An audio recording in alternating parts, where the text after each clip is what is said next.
मैं Ranjit Kumar chemistry classes से आज मैं आप लोगों के बीच फिजिकल केमिस्ट्री के चौथे लेसन रासायनिक बलगतिकी के नेक्स्ट टॉपिक को अगले वीडियो को लेकर के मैं आया हूं। आज मैं बताऊंगा एक ऐसा क्वेश्चन जो आपके फाइनल एग्जामिनेशन का 5 अंक क्लियर करता हो।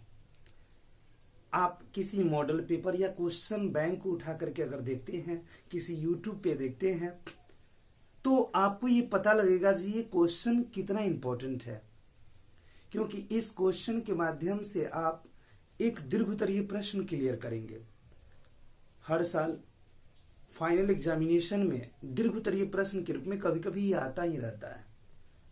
ये क्वेश्चन मैं बहुत ही सटीक तरीके से, बहुत ही इजी वे में आपके बीच रखूंगा। आप इसे बेहतर तरीके से देखेंगे। अगर कहीं दिक्कत हो तो आप कमेंट जरूर करेंगे और ज्यादा से ज्यादा मित्रों के बीच शेयर करेंगे, क्योंकि ये क्वेश्चन ही बहुत ही इंपॉर्टेंट है, ये टॉपिक भी इंपॉर्टेंट है।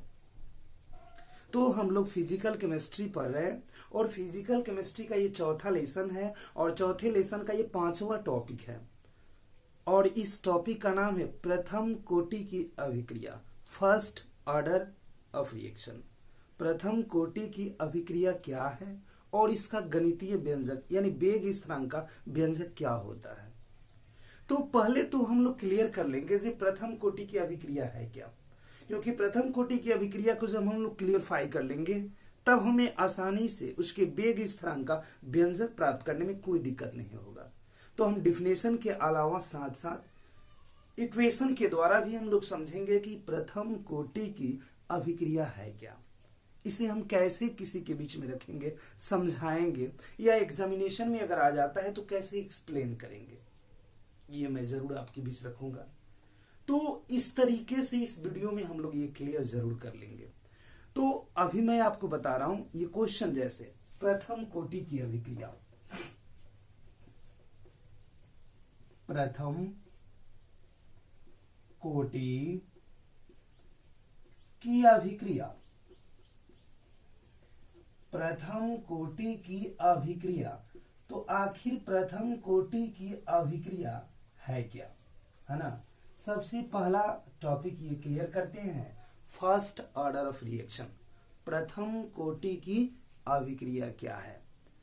तो प्रथम कोटि की अभिक्रिया के बारे में हम लोग एक्सप्लेन करते हैं, जानते हैं। बताया जाता है वैसी अभिक्रिया जिसमें अभिक्रिया का वेग, वैसी अभिक्रिया जिसमें अभिक्रिया का वेग अभिकारक के सांद्रण के सिर्फ एक पद के परिवर्तन द्वारा निर्धारित होता हो, वैसी अभिक्रिया। जैसे प्रथम कोटि की अभिक्रिया को मैं एक्सप्लेन कर रहा हूं, बता रहा हूं आप कैसे लिखोगे। जो वैसी अभिक्रिया जिसमें अभिक्रिया का वेग अभिकारक के सांद्रण, है ना, अभिकारक के सांद्रण के सिर्फ एक पद के परिवर्तन द्वारा निर्धारित होता हो, उसे हम प्रथम कोटि की अभिक्रिया कहते हैं। इसके अलावा हम चाहे तो इसे और संक्षेप भाषा में प्रथम कोटि की अभिक्रिया का जो होता है डेफिनेशन दे सकते हैं। तो अगर देना हो तो हम ये भी बोल सकते हैं, वह अभिक्रिया जिसकी दर एक सांद्रण, वह अभिक्रिया जिसकी दर एक सांद्रण चर पर निर्भर करता हो, एक सांद्रण चर पर निर्भर करता हो, है ना। जैसे मान लीजिए अभिकारक ए हो और वो प्रतिफल में परिवर्तित होता हो, तो उस चर पे वो निर्भर करता हो, तो उस तरह की अभिक्रिया प्रथम कोटि की अभिक्रिया कहलाती है। तो मैं इस डेफिनेशन को बोर्ड पे लिख दे रहा हूं ताकि आसानी से आप लिख सको, है ना, नोट कर सको नोटबुक में, और आसानी से आप प्रैक्टिस कर सको घर पे।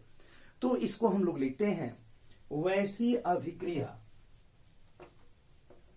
वैसी अभिक्रिया, वैसी अभिक्रिया, है ना, स्पष्ट दिखाई दे रहा है आप लोगों को। वैसी अभिक्रिया जिसमें अभिक्रिया का वेग, जिसमें अभिक्रिया का वेग, अभिक्रिया का वेग, अभिक्रिया का वेग, अभिक्रिया का वेग तब करते हैं अभिकारक के सांद्रण, अभिकारक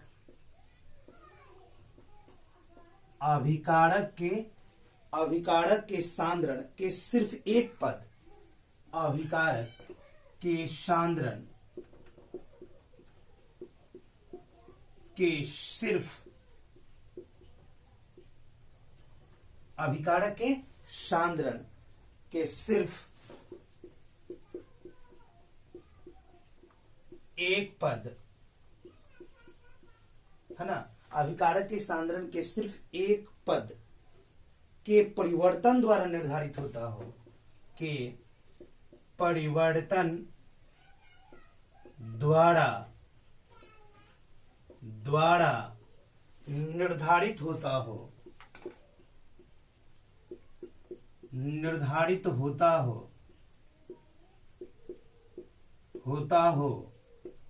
उसे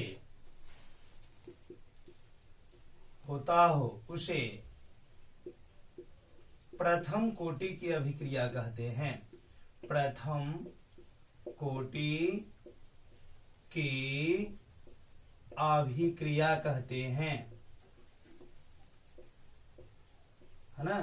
तो इस तरीके से ये पहला डिफिनेशन मिला, जो वैसी अभिक्रिया जिसमें अभिक्रिया का वेग, वैसी अभिक्रिया जिसमें अभिक्रिया का वेग, है ना, वैसी अभिक्रिया जिसमें अभिक्रिया का वेग अभिकारक के सांद्रण के सिर्फ एक पद के परिवर्तन द्वारा निर्धारित होता हो, उसे प्रथम कोटि की क्या कहते हैं, अभिक्रिया कहते हैं। तो देखिए ये तो क्लियरफाई हम लोग कर लिए जो प्रथम कोटि की अभिक्रिया है क्या। अब मान लीजिए किसी बच्चे को इतने बड़े डिफिनेशन को एक्सप्लेन करने में प्रॉब्लम हो, तो इसे भी हम इजी वे में बताएंगे एक छोटे से परिभाषा के द्वारा, है ना। वह अभिक्रिया, अथवा एक और परिभाषा आप लिख लेंगे, है ना, अथवा वह अभिक्रिया,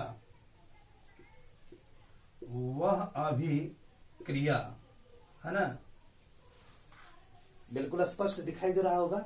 वह अभिक्रिया जिसकी दर,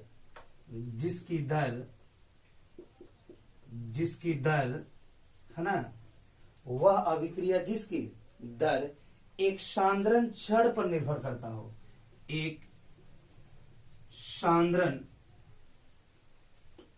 चर पर निर्भर करता हो, है ना, एक सांद्रण चर पर निर्भर करता हो, है ना, प्रथम कोटि की अभिक्रिया कहलाती है।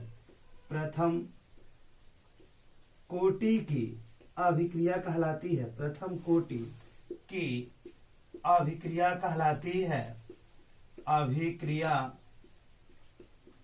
कहलाती है ना। तो इस तरीके से हम लोग प्रथम कोटि की अभिक्रिया के दो डेफिनेशन आपके सामने मैंने रखा। जी आप प्रथम कोटि की अभिक्रिया को एक्सप्लेन कैसे करोगे, आप बताओगे। सेकंड, वह अभिक्रिया जिसकी दर एक सांद्रण चर पर निर्भर करता हो, वो क्या कहलाएगी, प्रथम कोटि की अभिक्रिया कहलाएगी। अब देख लीजिए आपके बीच में बता रहा हूं, अर्थात इसको हम लोग ऐसे भी कर सकते हैं, अर्थात, है ना, अर्थात में समझेंगे इसको। अगर हमारा अभिकारक ए हो और इससे इक्वेशन ऑफ प्रतिफल बनता हो, क्या बनता हो, प्रतिफल बनता हो, तब उस स्थिति में अभिकारक का सांद्रण हम निकाले तो उसके सांद्रण पद का घात क्या होगा, एक होगा, और वह अभिक्रिया हमारी प्रथम कोटि की अभिक्रिया होगी। अब इसमें हम लोग देखें थोड़ी देर के लिए, इसका अगर दर निकालते हैं, यहां पर लिखते हैं या दर बराबर, तो दर बराबर अगर हम लोग इसमें निकालते हैं तो दर बराबर आता है के इंटू अभिकारक ए का सांद्रण। तो इसके सांद्रण पद का घात कुछ भी नहीं है, तो सांद्रण पद का घात क्या है, एक है। तो अर्थात ये प्रथम कोटि की अभिक्रिया हुई। अब यहाँ पे के जो लगा है हमारा कांस्टेंट है ना, और इसे वेग स्थिरांक कहते हैं। क्या कहते हैं बाबू, वेग स्थिरांक कहते हैं। कि हमारा क्या है, वेग स्थिरांक है। तो यहाँ पे मैं लिख सकता हूं चूंकि के बराबर वेग स्थिरांक। तो अब यहाँ पे देख लीजिए, एक बार मैं फिर इसको समझा दे रहा हूं। ये हमारा के जो है वेग स्थिरांक है। अब हम लोग ने देखा क्या, प्रथम कोटि की अभिक्रिया है क्या। प्रथम कोटि की अभिक्रिया को हम लोग यहाँ पे आसानी से समझे। कैसे समझे बाबू, तो मैंने बताया वैसी अभिक्रिया जिसमें अभिक्रिया का वेग जो भी हो, अभिकारक के सांद्रण के, अभिकारक जो भी हो हमारा, उसके सांद्रण के सिर्फ एक पद के परिवर्तन द्वारा, एक पद का परिवर्तन जो भी होता है उस एक पद के परिवर्तन द्वारा निर्धारित होता हो, उसे हम प्रथम कोटि की अभिक्रिया कहते हैं। प्रथम कोटि की अभिक्रिया का एक और डिफिनेशन मैंने बताया, वह अभिक्रिया जिसकी दर एक सांद्रण चर पर निर्भर करता हो, उसे हम प्रथम कोटि की अभिक्रिया कहते हैं। जैसे में मैंने बताया जो अभिकारक ए है जिसे इक्वेशन ऑफ प्रतिफल बनता हो, तो अभिकारक ए का सांद्रण या दर हम निकालें तो दर बराबर के इंटू अभिकारक ए का सांद्रण, चूंकि के क्या है, एक वेग स्थिरांक है। अब इस पे हम लोग कुछ एग्जाम्पल को समझेंगे जो कौन कौन से समीकरण हमारे प्रथम कोटि की अभिक्रिया को निर्देशित करेंगे, प्रथम कोटि की अभिक्रिया को एक्सप्लेन करेंगे, प्रथम कोटि की अभिक्रिया को डिफाइन करेंगे। तो देखते हैं, इसको आप नोट कर लो, फिर आगे बढ़ते हैं।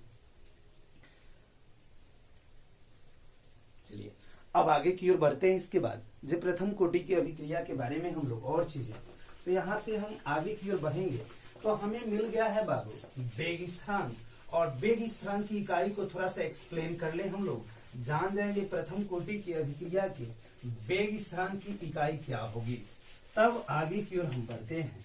तो ये प्रथम कोटि की अभिक्रिया का वेग स्थिरांक हमारा क्या है, के है। अब थोड़ी देर के लिए इसको हम लोग देखें तो वेग स्थिरांक की इकाई है ना, प्रथम कोटि की अभिक्रिया के लिए वेग स्थिरांक की इकाई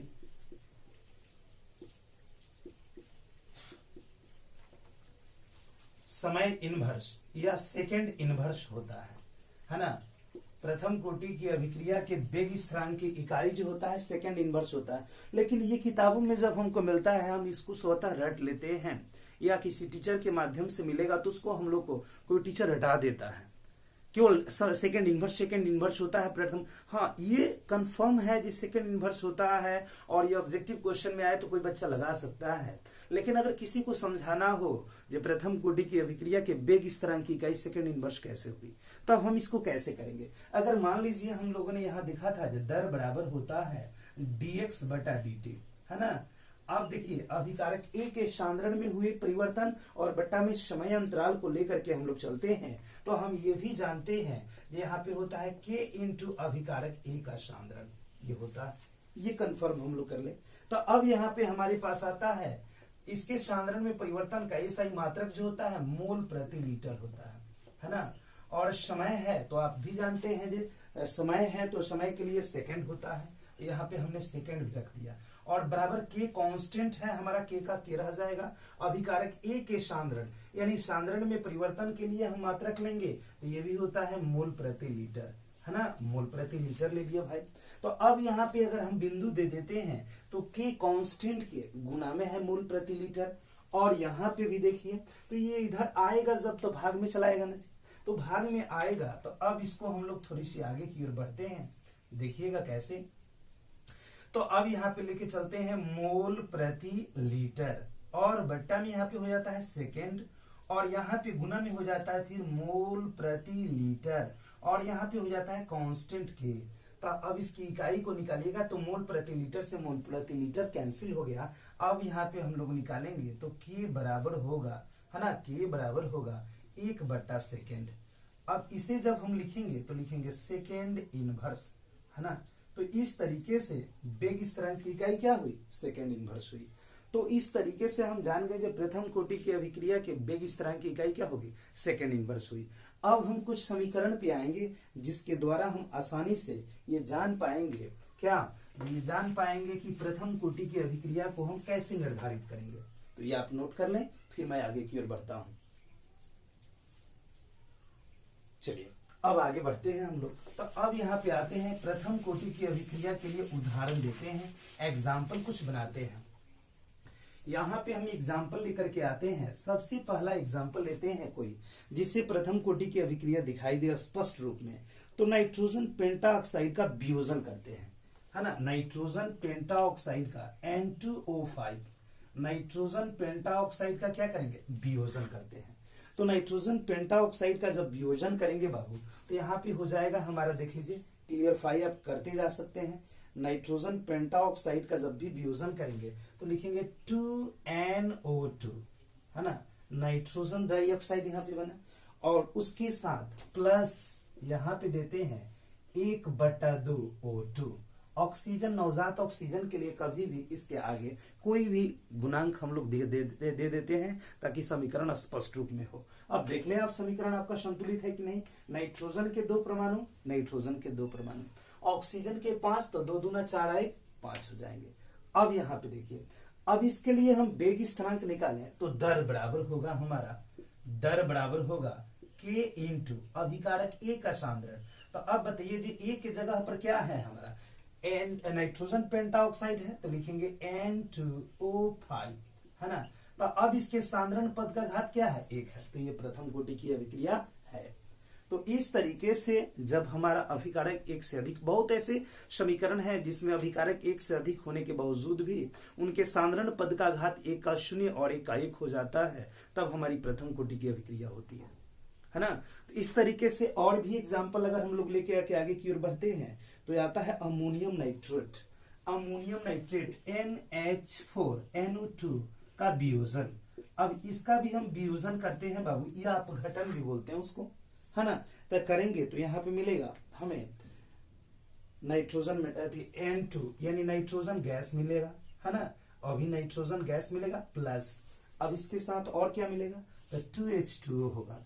अब हम देख लेंगे थोड़ी देर के लिए जो हमारा समीकरण जो है वो संतुलित है या नहीं है, तब हम आसानी से प्रथम कोटि की अभिक्रिया को एक्सप्लेन करेंगे। नाइट्रोजन हमारे पास 2 परमाणु है, इधर भी नाइट्रोजन के 2 परमाणु, हाइड्रोजन के 4, ऑक्सीजन के 2 हैं, ऑक्सीजन के 2, हमारा समीकरण संतुलित। यानी नाइट्रोजन यहाँ पे जो हुआ, हम अमोनियम नाइट्रेट का वियोजन करते हैं और इसे भी प्रथम कोटि की अभिक्रिया के दर के अनुसार लिखते हैं। तो अब लिखेंगे बाबू, तो अब अभिकारक A की जगह पर हमारा क्या है, अमोनियम नाइट्रेट है। तो अब हम करते हैं दर बराबर K इंटू NH4, है ना, NO2 अमोनियम नाइट्रेट का वियोजन। अब इसके प्रथम इसके सांद्रण पद का घात क्या है, 1। अब हमने इसके पहले वाले वीडियो में बताया था अभिक्रिया की कोटि कैसे निकाली जाती है। वेग समीकरण में प्रयुक्त होने वाले सांद्रण पदों के घातों को जोड़कर अभिक्रिया की कोटि को निकाला जाता है। तो इस वीडियो में मैंने आपको बताया जी प्रथम कोटि की अभिक्रिया है क्या, प्रथम कोटि की अभिक्रिया की वेग स्थिरांक की इकाई कैसे प्राप्त करेंगे, प्रथम कोटि की अभिक्रिया समीकरण द्वारा कैसे निर्धारित होगी, है ना। इस वीडियो को अच्छी तरीके से देखेंगे, समझेंगे। इस वीडियो का आधा हिस्सा यानी जो टॉपिक छूटा है यानी व्यंजक, अब वेग स्थिरांक का व्यंजक कैसे प्राप्त करेंगे अगले वीडियो में मैं चर्चा कर रहा हूं, तब तक इसको आप नोट करें, समझें। फिर अगले वीडियो में मैं मिल रहा हूं, उसमें आपको बताऊंगा वेग स्थिरांक के व्यंजक को हम लोग कैसे प्राप्त करेंगे। हालांकि ये दोनों क्वेश्चन एक ही है ना। वेग अभिक्रिया, प्रथम कोटि की अभिक्रिया क्या है और वेग स्थिरांक का व्यंजक क्या है, लेकिन आपकी सहूलियत के लिए मैंने 2 वीडियो में इसको ट्रांसफर किया ताकि आप आसानी से देख करके समझ सके। तो इसके नेक्स्ट वीडियो में वेग स्थिरांक का व्यंजक हम प्राप्त करते हैं। तब तक के लिए ओके।